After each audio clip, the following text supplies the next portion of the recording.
This is Cole Swain, and this is my bread fermentation project. The ingredients are all-purpose flour and water. And the equipment is a 2-quart or higher glass or plastic container, a scale, a mixing spoon, and plastic wrap. It is 10:02 p.m. on February 19th, 2021. Day 1. First, I have to turn on the scale, set the unit to ounces, and tare it so the bowl is not counted in the weight. And then we have to put 4 ounces of flour into the bowl.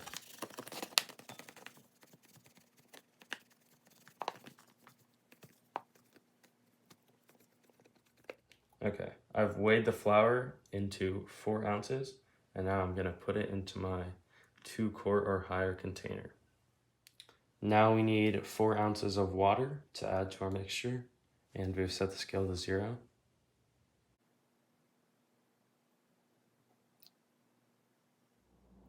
We now have 4 ounces of water that we must add to the 4 ounces of flour.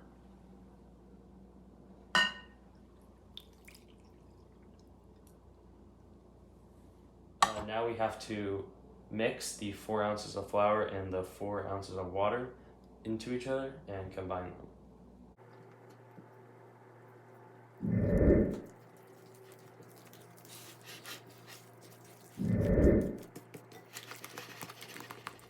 After stirring the mixture into a loose batter, we should put a plastic wrap over it loosely.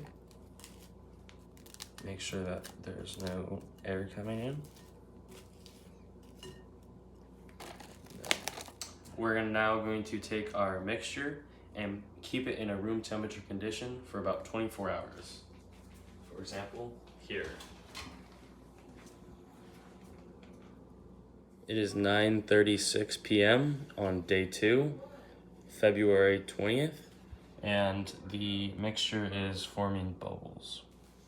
Okay, we can take the plastic wrap off of the mixture.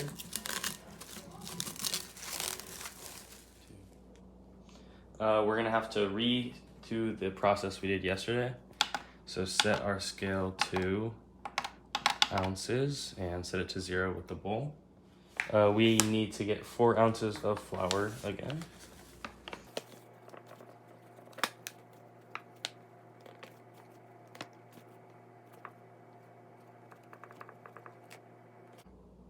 Once we have our 4 ounces of flour, we can add it to our mixture. We now need to get 4 ounces of water.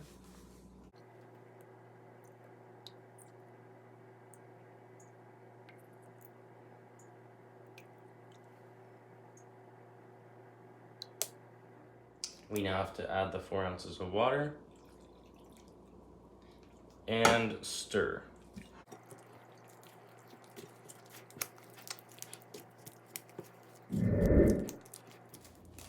We now have our mixture into a smooth batter, and we must now cover with plastic wrap.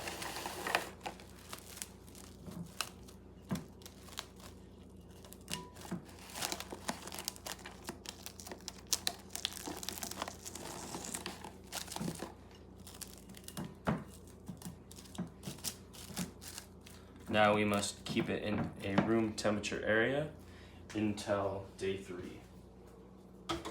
This is 9:48 p.m. on day 2. It is 10 p.m. and our starter is bubbling and it is raising quite a bit. It is day 3. We now have to measure out 4 ounces of flour.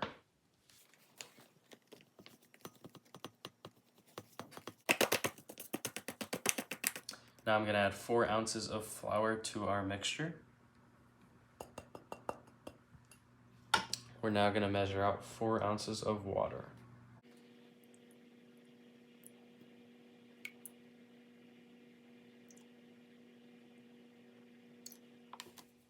Now we're going to have to add the water and stir.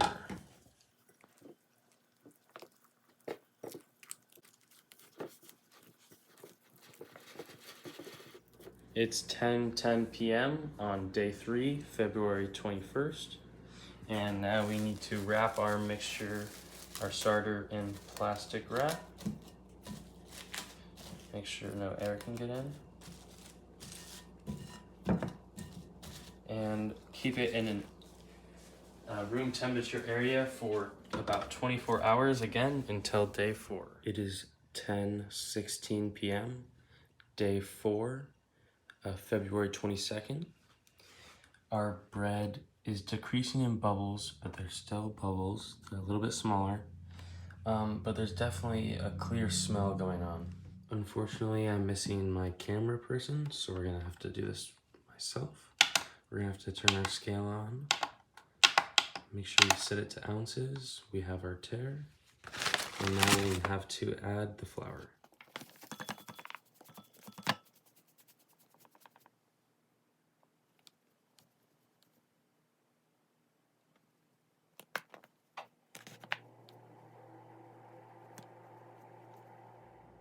After measuring 4 ounces of flour, we now need to take our 4 ounces of flour and again add it to the mixture. After making sure our scale is back to 0 ounces, we must now measure our 4 ounces of water.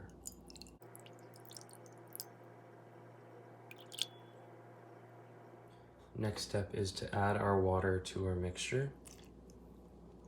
Make sure we get all 4 ounces. Now we must mix our mixture. It is quite noticeably more liquid at this point compared to our other days.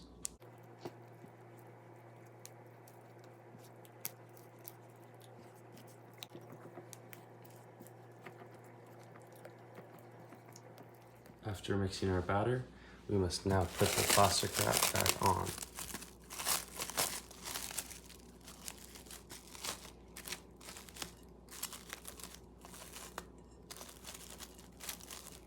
Make sure no air can come through.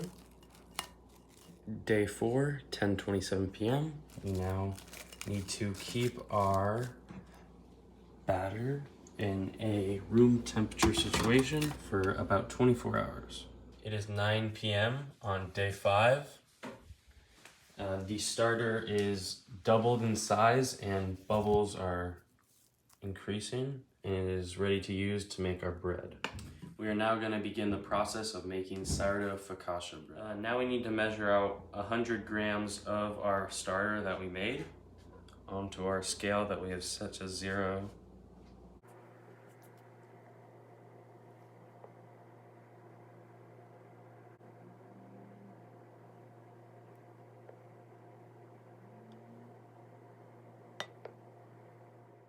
We're now going to measure out our 10 grams of kosher salt. We've set the scale back to 0.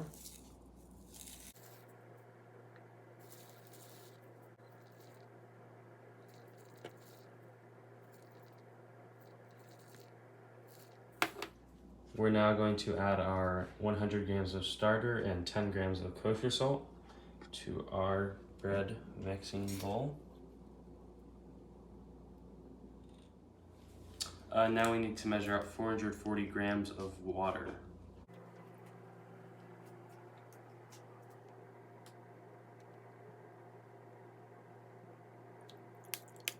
Now need to add our 440 grams of water to our bowl. And we need to stir and combine.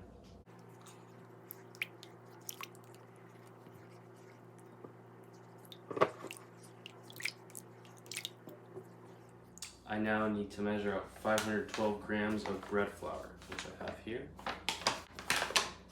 We set our scale back to 0.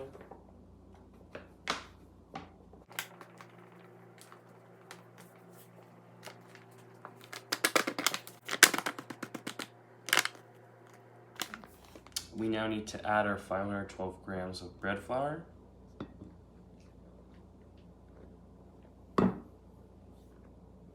And we need to stir until we form a ball of dough.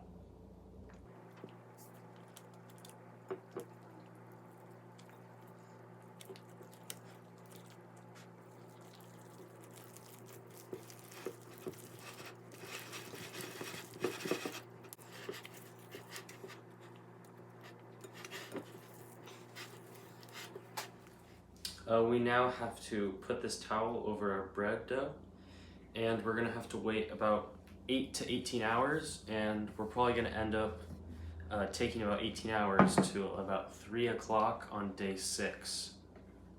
It is now 9:30 p.m. on day 5, and we're gonna keep this here for about 18 hours at room temperature. It is 3:22 p.m. on day 6. It is approximately 18 hours after we first set up our bread dough. This is 18 hours after we first set up our bread, and this is how it looks like. It is at least doubled in height on the bowl. After thoroughly washing my hands, I need to drizzle some olive oil on the dough. And I now need to deflate the dough by pulling the sides into the center.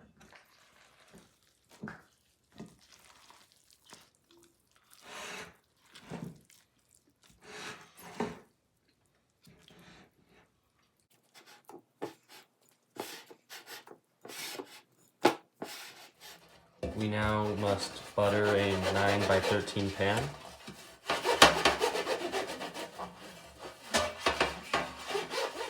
We now need to drizzle olive oil in the center of our 9x13 pan.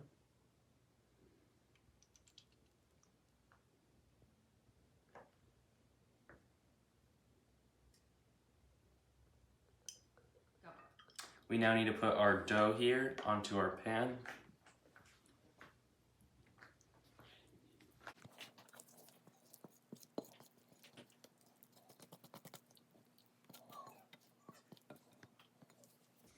And we now need to let this rise for another 5 hours or so. And we can keep that in a room temperature area. It is 8:40 p.m. on day 6, about 5 hours since we let our bread rise for the second time. We've set our oven to 425 degrees Fahrenheit, and we now need to prepare our bread to cook. I now need to, after washing my hands, I need to pour olive oil on my hands. Make sure I have it on my hands. And I need to make sure we spread the dough evenly throughout the pan. Make sure. There you go. Now we're gonna add salt to the surface of our bread.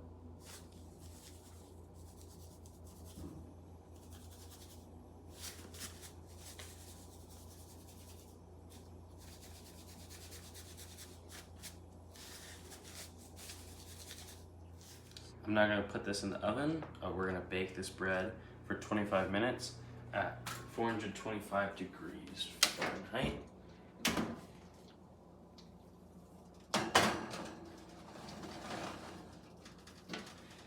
And we'll check up in 25 minutes.